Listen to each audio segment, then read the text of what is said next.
Hello દોસ્તો, કેમ છો બધા મજામાં ને? તમે જોઈ રહ્યા છો બનાસ નદી અને આજે તારીખ છે 11/9/2025 ને એકવાર હું આવી ગયો છું ફરીથી બનાસ નદી ઉપર. હજુ પણ પાણીમાં કંઈ. હેલો દોસ્તો, આજે તારીખ છે 11/9/2025.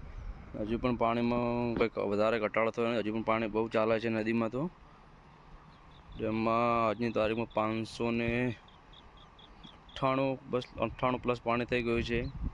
હજુ પણ પાણી વધે જ છે ડેમમાં, કેમ પાણી ઉપરવાસમાં ચાલુ જ છે. હજુ તમે જોઈ શકો છો.